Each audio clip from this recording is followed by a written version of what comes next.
They were TV's favorite married couple, always bickering, always loving. But off camera, Fred and Ethel Mertz couldn't stand each other. One called the other a sack of doorknobs, the other said she was a female dog, and yet, they made magic every week. This is Hollywood Reminders, and today we're revealing the bitter truth behind one of television's sweetest couples.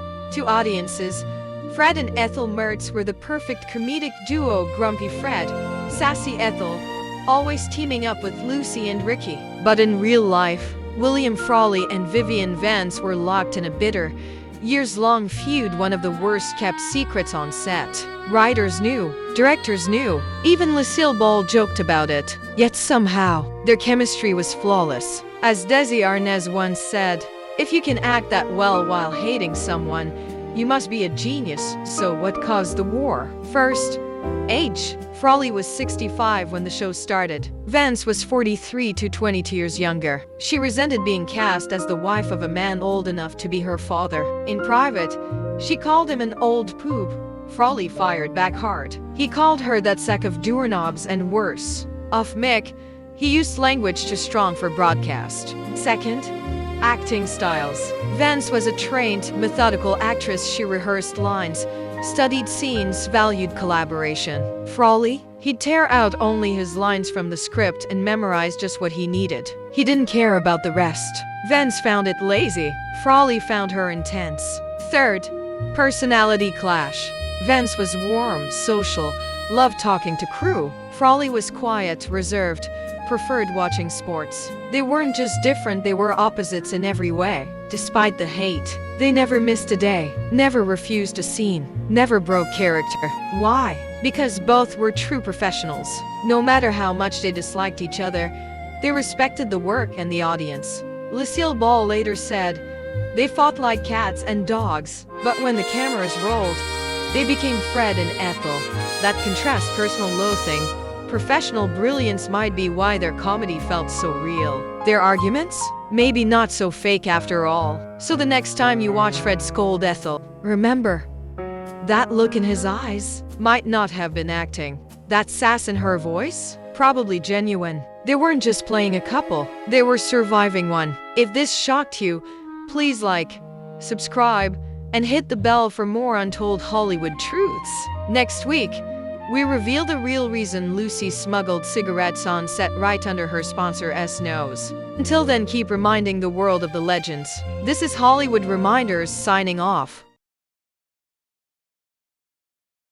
Hello everyone, and welcome to Hollywood Reminders. Today, we're sharing one of the most touching, emotional stories in television history, not from a script, but from real life. It's about love that never faded, even after divorce, distance, and decades apart. This is the story of the final words between Lucille Ball and Desi Arnaz, a whisper that brought peace to his last days, and proved that I Love Lucy was never just a title. Before we begin, please like, subscribe, and hit the bell so you never miss another unforgettable Hollywood moment.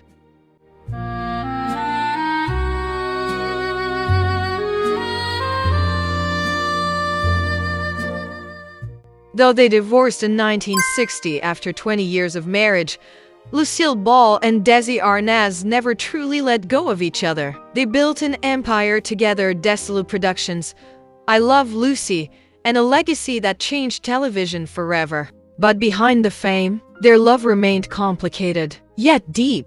When Desi was diagnosed with lung cancer, his health declined quickly. He passed away on December 2, 1986, at the age of 69. And he wasn't alone. His daughter, Lucy Arnaz, was by his side, holding his hand, comforting him, and making sure he heard one last voice. Just 2 days before he died on November 30th, 1986, something extraordinary happened. It was their wedding anniversary. December 4th would have been their 47th. Lucy knew her father wanted to speak to Lucy one last time, so she called her mother and arranged a phone call. She held the receiver to Desi's ear, weak, barely conscious, but still present. And then through tears, Lucille Ball began to speak. She whispered, over and over again, "I love you, I love you, I love you." After a long silence, Desi opened his eyes slightly and said softly, I love you too, honey.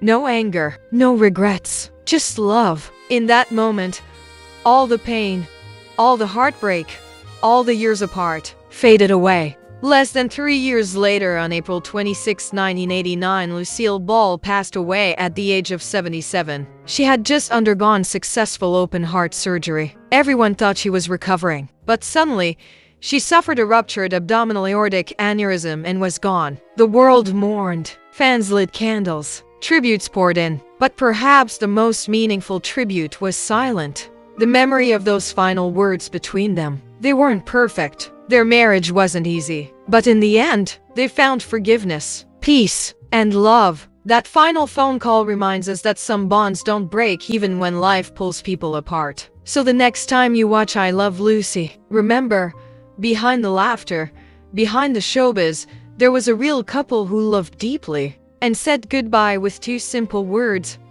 I love you. If this touched your heart, please like, subscribe, and turn on notifications for more emotional Hollywood stories. Next week, we reveal the secret scene that was erased from I Love Lucy. You want to believe what they tried to hide. Until then, keep reminding the world of the legends. This is Hollywood Reminders signing off.